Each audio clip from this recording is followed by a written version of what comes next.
오늘 본문이 사도행전 10장 전체지만 한 부분만 읽었습니다. 여러분, 예전에는 부산에서 서울까지 가는 고속도로가 하나밖에 없었습니다. 그 고속도로 이름이 뭐죠? 경부선입니다. 부산에서 서울까지 가는 하나밖에 없었습니다. 그래서 구서동 톨게이트를 나가서 서울에 도착할 때까지 그냥 별로 복잡하게 생각할 게 없어요. 그냥 길 나 있는 대로 쭉 올라가기만 하면 서울까지 도착하게 되어 있었습니다. 그런데 하지만 요즘에는 고속도로가 너무 많이 생겼어요.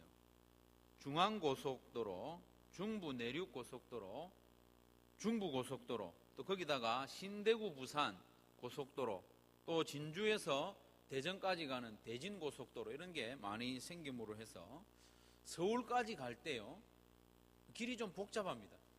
부산에서 서울까지 가는 가장 빠른 길이 어디입니까? 신대구 부산을 타고 대구에서 경부선을 갈아탔다가 김천에서 여주로 가는 그 고속도로 이름이 뭐죠? 그걸 타고 여주에서 영동고속도로를 갈아타고 서울까지 가는 게 제가 알기로는 가장 빨리 가는 코스입니다. 그런데 우리가 고속도로를 달리다가 다른 고속도로로 갈아타려고 하면 속도를 좀 줄이는 것이 일반적이지 않습니까? 특별히 뒤에 자기가 어떤 차를 안내해서 간다면 더 조심해서 갈아타지 않겠습니까? 이제 다른 고속도로로 갈아타기 전에 일찌감치 깜빡이를 넣고 속도를 줄이고 바깥 차선으로 옮기고 이런 과정을 거쳐서 뒤에 따라오는 차를 잘 인도해서 갈 겁니다. 사도행전 9장부터도요, 보면 이 고속도로로 치면 속도가 탁 줄어드는 것을 느낄 수 있습니다. 우리를 인도하시는 하나님께서 우리가 잘 따라오게 하기 위해서, 하나님이 어떤 일을 지금 하고 계시고 우리가 어떤 일을 하기를 원하시는지 우리에게 가르쳐 주기 위해서 쌩쌩 고속도로로 그냥 달리는 게 아니라 속도를 좀 줄이고 있다는 것을 우리가 느끼게 됩니다. 지금까지 우리가 살펴본 대로 사도행전은 대단히 역동적인 책입니다. 활동적이고 속도감이 있는 그런 책인데, 사도행전 9장에 딱 들어서면 그 속도가 현저하게 줄어듭니다. 9장, 10장, 11장 마찬가지입니다. 속도가 확 줄어듭니다. 뭔가 중요한 변화를 우리에게 가르쳐 주기 위한 것이라는 것을 깨닫게 되죠. 마치 다른 고속도로로 옮겨가기 위해서 뒤에 따라오는 차를 배려하는 그런 속도, 그걸 느낄 수 있습니다. 우리가 지난주에 살펴본 대로 사도행전 9장에서는 사울 한 사람을 회개시키기 위하여 하나님이 어떤 일을 하셨는지 자세하게 우리에게 설명해 주고 있습니다. 이방인의 사도로 사울을 부르시는 과정을 한 장에 걸쳐서 자세하게 속도감 없이 그렇게 우리에게 가르쳐 주셨고, 사도행전 10장에 들어와서는 또 한 사람, 이방인 고넬료를 회심시키기 위해서 하나님이 어떤 일을 행하셨는지 자세하게 천천히 우리에게 가르쳐주고 있습니다. 그리고 이어지는 11장 말씀에서는 이방인 고넬료에게도 생명을 얻는 회개를 선물로 주셨다. 이방인에게도 복음을 허락해 주셨고 성령이 내리시는 것을 허락해 주셨다는 것을 예루살렘 교회로 하여금 공식적으로 인정하게 하는 사건을 길게 11장에서 그렇게 기록을 하고 있습니다. 그래서 오늘 즈음에 우리는 사도행전에서 복음과 교회가 전 세계로 어떻게 흐름을 따라서 확산되는지 좀 정리할 필요가 있습니다. 그것을 정리하고 나면 하나님의 구원 역사가 그냥 되는 대로 돌발적으로 이리 갔다가 저리 갔다가 한 것이 아니라 하나님의 계획 안에서, 철저한 계획 안에서 질서 있게 진행되고 있다는 것을 우리가 깨닫게 될 것입니다. 방향을 알게 되고 또 앞으로를 예측할 수 있게 되는 것이죠. 사도행전의 흐름을 이해하는 열쇠는 단연 사도행전 1장 8절 말씀입니다. 우리 앞에 말씀을 한번 같이 읽죠. 사도행전 1장 8절 말씀입니다. 시작.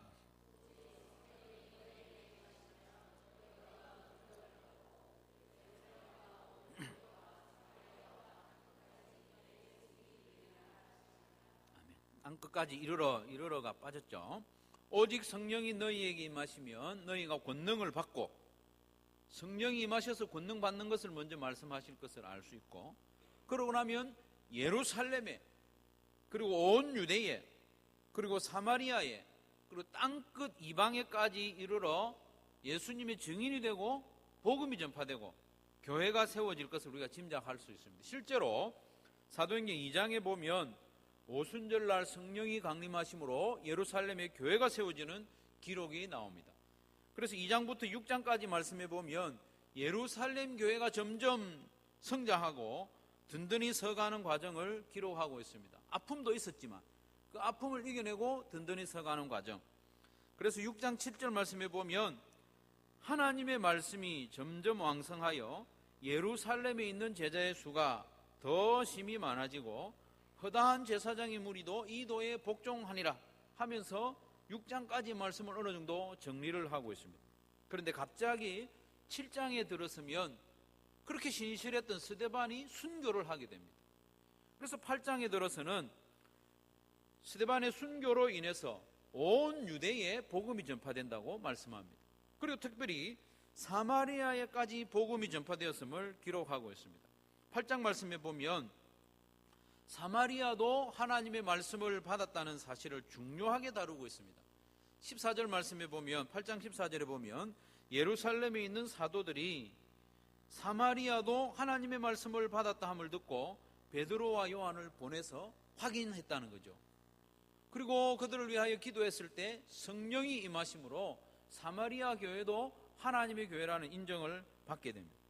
그리고 25절에도 보면 두 사도가 주의 말씀을 증언하여 말한 후 예루살렘으로 돌아갈새 사마리아인의 여러 마을에서 복음을 전했다. 사마리아에도 이제 넓게 복음이 전파되고 교회가 세워지는 것을 기록하고 있는 것이죠. 그리고 9장에 들어서는 이제 이방인에게 복음이 전파될 것을 준비하는 것을 볼 수 있습니다. 그래서 9장에 보면 이방인의 사도로 부름받은 사울이 회심하는 과정을 자세하게 기록하고 있습니다. 이어서 10장에 보면 이방인 고넬료와 그의 가족들이 예수 그리스도의 복음을 들을 때 성령이 부어졌고 세례를 받았다고 기록을 하고 있습니다. 이방인에게 복음 전파할 문을 열고 있는 것이죠. 그래서 11장에 보면 이방인 고넬료가 성령을 선물로 받았고 생명 얻는 회개를 선물로 받았음을 예루살렘 교회가 공식적으로 인정하게 됩니다. 그래서 이제 이방인에게도 복음이 전파될 준비가 다 된 것입니다. 그래서 이 말씀까지 기록한 후에 사도행전 11장 19절에 비로소 이방이었던 안디옥에 복음이 전파되고 그곳에 교회가 세워지고 안디옥 교회가 세워진 것을 기록을 합니다. 12장부터는 본격적으로 이방인에게 복음이 전파되는 내용이 시작되고 28장까지 거침없이 이방에 복음이 전파되는 내용을 누가가 그렇게 기록을 하고 있는 것이죠.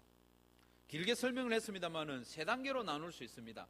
1장부터 7장까지는 예루살렘에 복음이 전파되고 교회가 세워지는 내용, 8장은 온 유대와 사마리아에 복음이 전파되고 교회가 세워지는 내용, 9장부터 28장까지는 이방 땅끝까지 이르러 복음이 전파되고 교회가 세워지는 내용이 기록이 되어 있는 거예요. 이렇게 큰 방향의 전환이 있을 때마다 좀 자세한 설명이 나오는데 9장, 10장, 11장이 그렇다는 거죠. 땅끝까지 복음이 전파되게 하기 위해서 하나님이 준비 작업을 하신 내용이죠. 이방인의 사도로 사울을 특별히 부르시고 이방인 고넬료와 그의 가족에게 성령을 내려주시고 예루살렘 교회가 인정하게 하심으로 이방인에게도 복음이 전파될 수 있는 모든 상황을 준비하신 것이 하나님의 일하심이라는 것입니다. 마치 경부 고속도로를 타고 가다가 중부 내륙 고속도로를 갈아타기 위해서 속도를 좀 늦추고 뒤에 따라오는 차를 잘 안내하는 그런 모습인 거죠. 이제는 이방인에게도 거침없이 복음이 전파되고 땅끝까지 주의 교회가 세워져야 한다는 것을 사도행전 9장, 10장, 11장이 우리에게 가르쳐주고 있는 것입니다. 성도 여러분, 하나님께서는 이렇게 질서 있게 일하십니다. 계획적으로 일하십니다. 그게 하나님의 구원 역사임을 믿으시기를 바랍니다. 이제 오늘 본문인 사도행전 10장을 조금 더 살펴봅니다. 일반적으로 사도행전 10장을 살펴보면 가장 먼저 다루는 것이, 가장 핵심적으로 다루는 것이 고넬료를 묵상하는 것입니다. 고넬료. 2절 말씀에 보면 그가 경건하여, 고넬료를 가리킵니다. 고넬료가 경건하여 온 집안과 더불어 하나님을 경외하며 백성을 많이 구제하고 하나님께 항상 기도했다고 했습니다.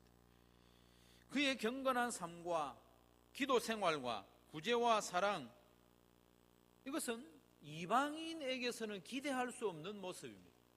특별히 군인으로서 나라의 메인, 상사의 명령에 언제든지 순종하고 복종해야 하는 그 군인이 정해진 시간에 기도하는 시간을 가진다는 것은 기대하기 힘듭니다. 그러나 고넬료는 그랬습니다. 그러니 얼마든지 이 사도행전 10장을 살펴보면서 고넬료 개인의 경건의 삶을 살펴보면서 우리가 도전도 받고 은혜를 받을 수 있습니다. 그러나 오늘은 사도행전 전체의 흐름을 이미 살펴보았기 때문에 사도행전 10장에서도 하나님이 어떻게 일을 하시는가, 하나님이 구원의 큰 그림 가운데서 사도행전 10장에서는 얼마나 세밀하게 또 열심히 일하시는가를 살펴보려고 합니다. 그러면서 이렇게 일하시는 하나님 앞에서 우리는 어떤 반응을, 어떤 결단을 보여야 할지 좀 생각하면 좋겠습니다. 고넬료는 가이사라에 주둔하고 있었던 로마 군인이었습니다. 이달리아대라고 하는 군대의 백부장이었습니다.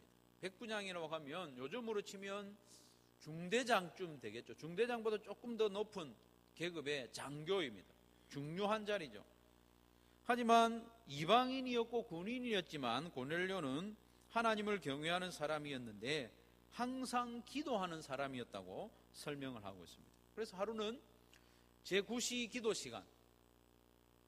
시간이 정해져 있었어요.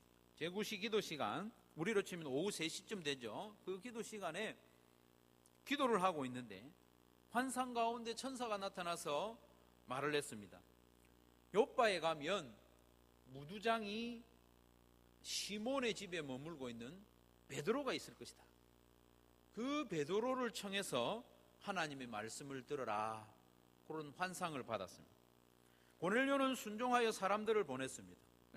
보냄을 받은 사람들이 가이사라에서 약 48km 해안도로로 떨어져 있는 요바에 이튿날 도착했습니다. 부지런히 갔다는 말입니다. 50km나 되는 길을 그 다음날 도착을 했으니까 얼마나 부지런히 갔겠습니까?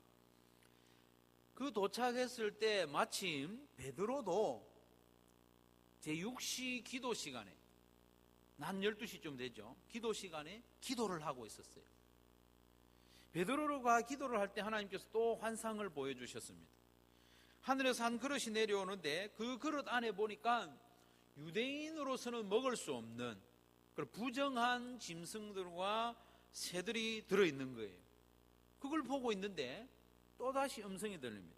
베드로야, 일어나서 잡아 먹어라. 베드로가 지금 배가 고픈 상태거든요. 잡아 먹어라. 베드로가 깜짝 놀라서 대답을 합니다. 주여, 그럴 수 없나이다. 속되고 깨끗하지 아니한 것을 내가 결코 먹지 아니하였나이다. 지금까지 내가 이런 것을 한 번도 먹지 않았다는 것이죠. 그래서 먹을 수 없다고 했습니다. 다시 소리가 들립니다. 하나님께서 깨끗하게 하신 것을 네가 속되다고 하지 마라. 우리는 이 말씀이 무슨 뜻인지 알죠? 이방인에게도 복음을 전해야 된다, 이것을 말씀하시는 것이지만 베드로는 이 상황에서 그 뜻을 알 수 없었습니다. 도무지 이해할 수 없는 거죠. 부정한 짐승을 잡아먹으라고 하니까 받아들일 수 없는 거죠. 하나님께서 하나님이 깨끗하게 하신 것을 네가 속되다 하지 말라. 이런 일이 3번 있은 후로 그릇이 다시 하늘로 올려져 갔다고 했습니다. 베드로는 이 환상이 무슨 뜻인지 속으로 의아해하게 생각하고 있습니다. 이게 도대체 무슨 뜻일까? 그렇게 의아하게 생각하고 있을 때 마침 고넬료가 보낸 사람들이 베드로가 머물고 있던 그 집 앞에 서서 문을 두드리는 거예요. 마침 그때 두드렸다고 성경이 기록하고 있지 않습니까? 그리고 19절 20절에도 보면 베드로가 그 환상에 대하여 생각할 때, 두드리고 있을 때 계속 그렇게 생각한 것 같아요.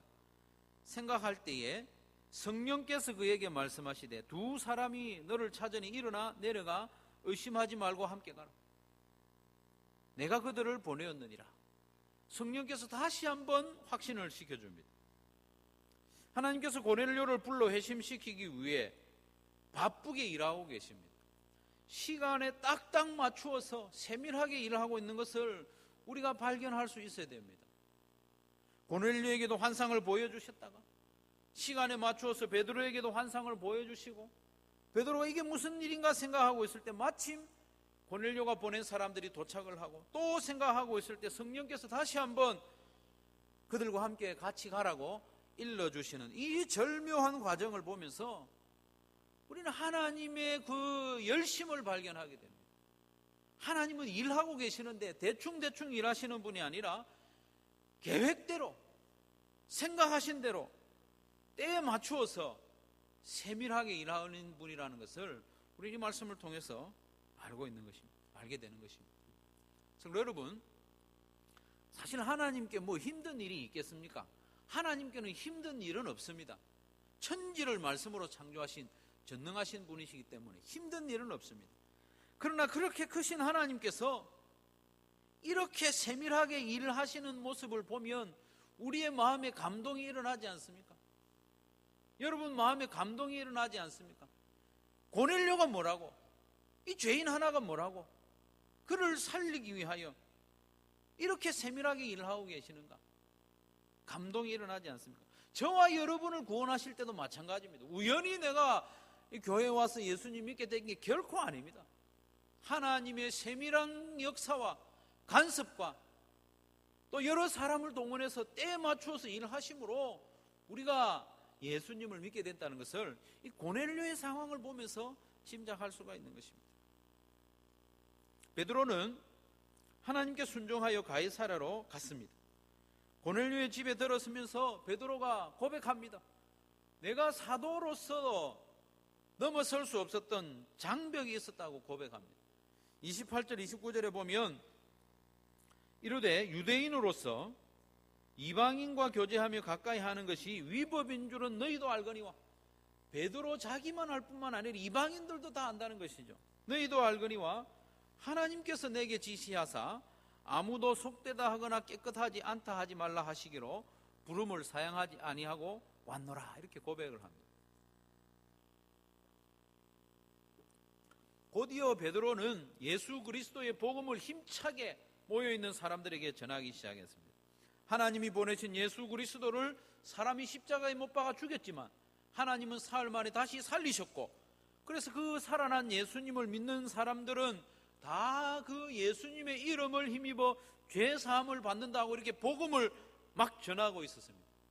베드로가 이렇게 복음을 전할 때에 성령이 말씀을 듣는 모든 사람들에게 내려오셔서 44절에 보면 방언도 하고 하나님을 찬양하기도 했다고 그렇게 기록을 하고 있습니다. 그러자 이방인들에게도 성령을 부어주시는 일을 베드로가 보고는 깜짝 놀랐다고 기록을 하고 있습니다. 하나님께서는 사실 고넬료 한 사람만을 구원하기 위해서 이렇게 바쁘게 일하신 것은 사실 아닙니다. 이방인의 사도로 부르신 사울이 온 세계를 누비며 복음을 전파하게 할 수 있기 위해서, 사도행전 11장 19절에 소개될 최초의 이방인 교회 안디옥 교회를 위해서, 그 안디옥 교회를 통하여 땅끝까지 복음을 전하시는 하나님의 계획을 위해서 하나님은 지금 이렇게 세밀하게 준비하고 있는 것입니다. 사랑하는 성도 여러분, 오늘 우리는 사도행전 10장에서 참 부지런히 일하시는 하나님, 그리고 세밀하게 일하시는 하나님의 모습을 살펴보았는데, 우리 모두 그 하나님의 모습을 보면서 하나님의 마음을 우리가 다 느낄 수 있기를 바랍니다. 하나님이 왜 이렇게 열심히 일하시고 계시는지, 일하시는 하나님, 그 하나님의 간절한 마음을 아는 성도는 어떤 반응을 보이게 되어 있습니다. 하나님이 열심히 일하시는 것을 보면 나도 열심히 일해야 되겠다, 그런 마음이 들지 않겠습니까? 하나님의 간절한 마음이 우리에게 느껴지면 우리가 그 하나님의 마음으로, 주님의 심장으로 일하고 싶은 마음이 생기는 것은 당연합니다. 하나님의 일하심과 하나님의 간절한 마음을 아는 성도는 일을 하게 되어 있습니다. 요한복음 5장 17절에서 예수님이 말씀하시기를 아버지께서 일하시니 나도 일한다. 그 일은 어떤 일입니까? 하나님께서 하신 일인데, 하나님이 하시는 일은 창조와 재창조의 일입니다. 다시 말하면 창조와 구속 사역입니다. 하나님께서 처음 창조하신 세상이 죄로 가득하게 되었기 때문에 다시 새롭게 창조하시고 구원하는 사역을 하나님이 하고 계시는 것이죠. 베드로와 바울을 비롯한 모든 사도들이 했던 일도 바로 그 일입니다. 복음을 전파하여 영혼을 구원하고 제자로 삼는 일, 새로운 피조물이 되도록 섬기는 일, 그 일을 했던 것이죠. 성도 여러분, 우리의 삶과 우리의 형편은 어떻습니까? 하나님께서 그렇게 열심히 일하셨는데 우리는 그 일을 이어서 하고 있는지 우리를 돌아보게 됩니다. 하나님께서 그렇게 간절히 원하시는 그 일을 우리가 하나님의 마음을 품고 하고 있는 우리 자신을 돌아보게 됩니다. 우리는 대부분 자신 있게 그렇게 대답하지 못하는 형편에 있는 줄로 압니다. 우리가 하나님께서 하시던 그 일을 하나님의 마음을 품고 열심히 하려면 다른 것도 중요한 게 많이 있지만 우선 우리로서는 이 복음에 대한 더욱 깊은 이해가 필요합니다. 복음에 대한 더욱 깊은 이해. 복음이란 우리를 구원하시고 회복시키시고 재창조하시기 위해서 하나님께서 행하신 모든 일을 말합니다.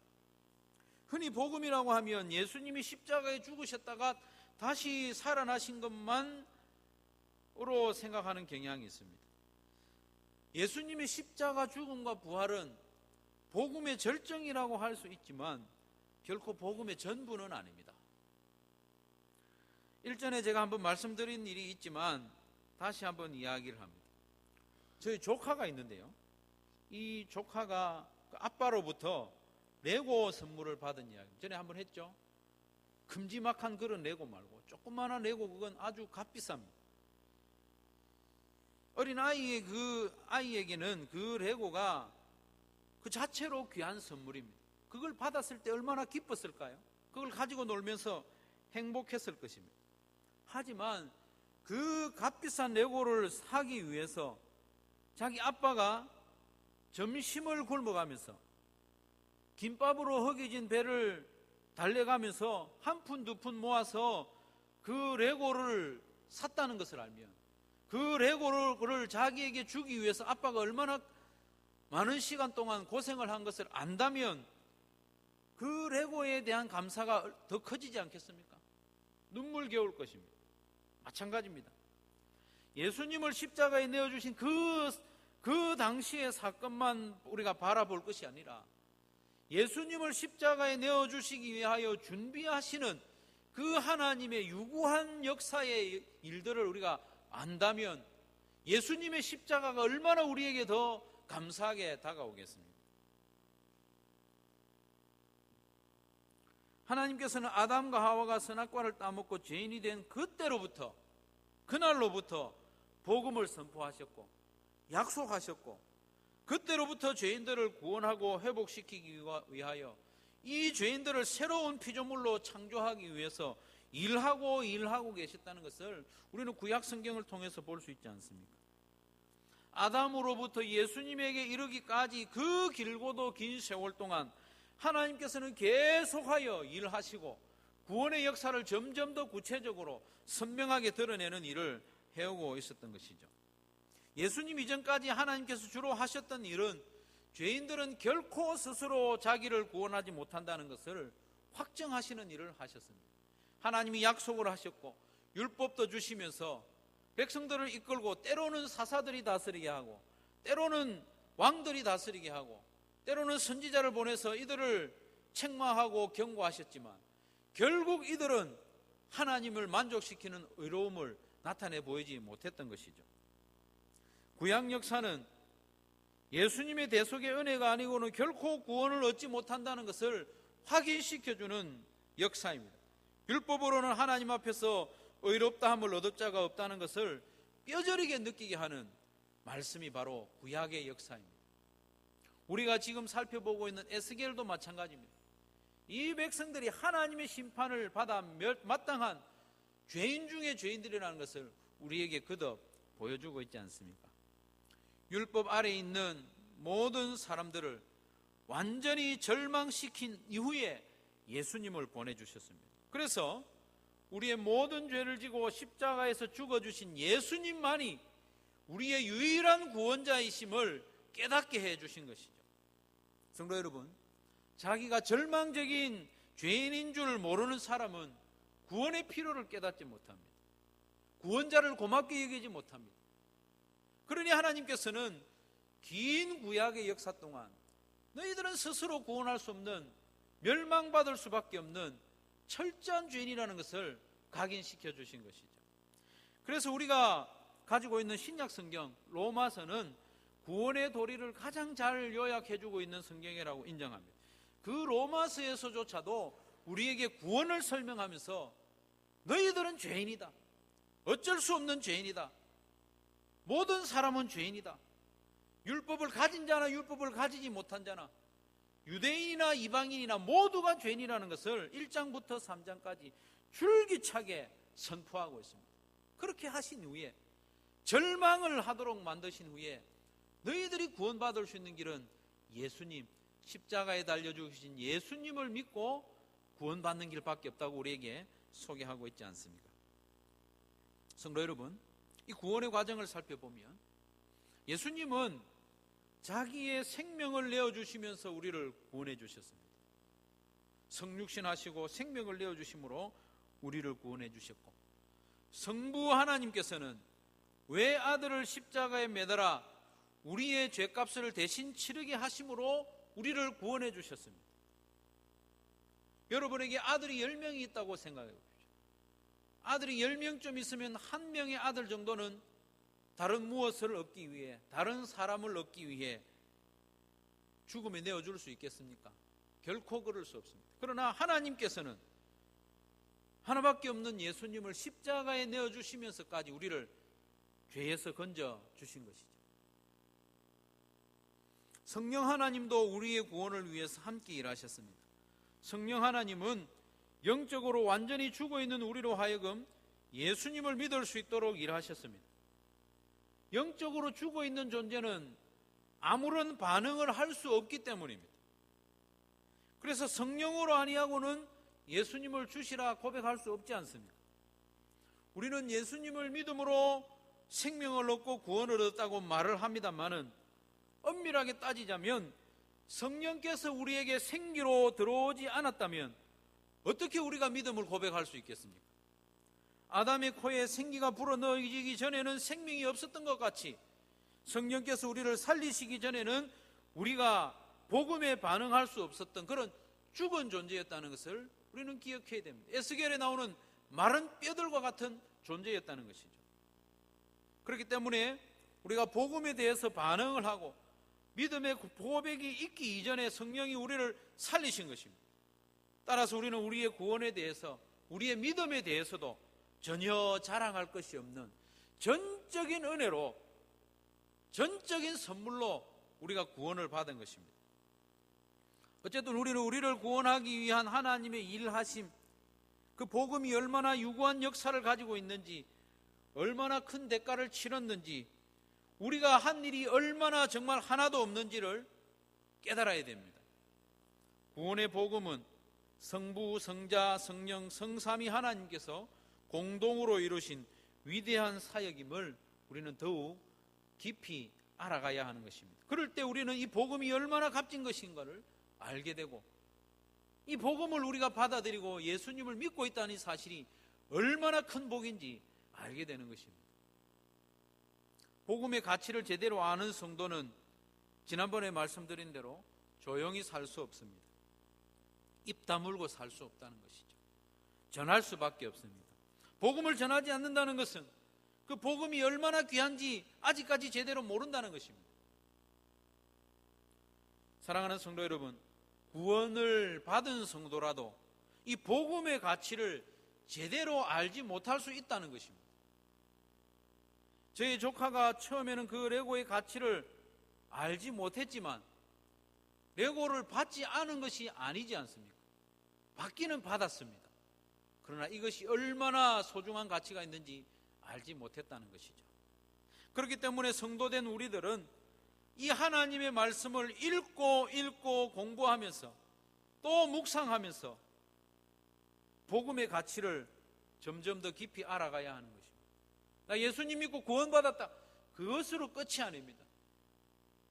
내가 받은 이 구원의 은혜가 얼마나 큰 것인지 점점 알아가야 우리가 성도답게 살아갈 수가 있는 것입니다. 사실은 창세기 1장 1절 말씀부터가 복음입니다. 태초에 하나님이 천지를 창조하시니라. 얼마나 놀라운 말씀입니까? 천지를 창조하신 하나님께서 죄인인 우리에게 말씀하신다는 것 자체가 복음입니다. 하나님이 나에게 말을 걸어오신 겁니다. 복음 아닙니까? 귀한 일입니다. 그래서 우리가 하나님의 말씀을 읽을 때에 이해하지 못해도 읽는 것이 복입니다, 여러분. 하나님의 말씀을 가까이 하고 읽고 연구하고 묵상하는 가운데 하나님께서 우리에게 주신 복, 이 복음 은혜가 얼마나 큰지 점점 알아가는 저와 여러분이 꼭 되시기를 바랍니다. 우리는 성경을 읽어 나갈 때에 우리가 얼마나 비참한 죄인이었는지, 하나님이 얼마나 공의로우신 분인지, 죄인들은 반드시 멸망시키고 심판해야 하는 하나님이시라는 것을 구약 성경을 읽으면 읽을수록 깨닫게 됩니다. 그 공의로우신 하나님이 죄인된 나를 살리기 위해 독생자 예수님을 십자가에 내어주셨다는 것은 얼마나 큰 사랑이 우리에게 임했는지 알게 하는 것입니다. 죄인된 우리를 구원하기 위해 하나님이 치르신 대가, 그것이 얼마나 큰지 알려면 하나님의 말씀을 읽어야 합니다. 천지를 창조하실 때는 엿새 만에 모든 일을 다 마치셨습니다. 그것도 말씀으로만 하셨습니다. 그러나 죄인인 우리를 구원하시고 새롭게 하고 새롭게 창조하기 위해서 그렇게도 긴 세월 동안 일하셨습니다. 마지막에는 독생자 예수님을 십자가에 메어 달기까지 일하신 것을 성경은 우리에게 말씀하고 있습니다. 그런 이후에도 복음이 이방인인 우리에게까지 전파되게 하기 위해서 하나님은 계속 일하셨습니다. 고넬료에게 환상을 보여주시고 때에 맞추어서 베드로에게도 환상을 보여주시고, 베드로가 의아해하게 생각하고 있을 때 마침 고넬료가 보낸 사람들이 그 문 앞에 도달하게 하시고, 여전히 고민하고 있을 때 성령이 말씀하시고 의심하지 말고 가라, 내가 그들을 보냈다고 말씀하시는 하나님의 이 역사, 이 역사는 이방에까지 복음이 전파되도록 하는 하나님의 열심인 것입니다. 사랑하는 성도 여러분, 하나님의 소원이 무엇인지, 죄인이 회개하고 주님께 돌아오도록 복음 전하는 것이 하나님의 소원이라는 것을 이 말씀을 통해서 우리는 분명히 깨닫게 됩니다. 말씀을 듣고 또 말씀을 읽고 묵상하고 연구하는 가운데 하나님 아버지의 일하심을 더 잘 알고, 하나님 아버지께서 우리에게 베풀으신 이 구원의 은혜가 얼마나 큰지 마음에 깊이 새김으로 우리도 주님의 심장을 가지고 땅끝까지 복음 전하는 그 사명을 잘 감당하는 저와 여러분 되시고 우리 한소만 교회가 되기를 주님의 이름으로 축원합니다.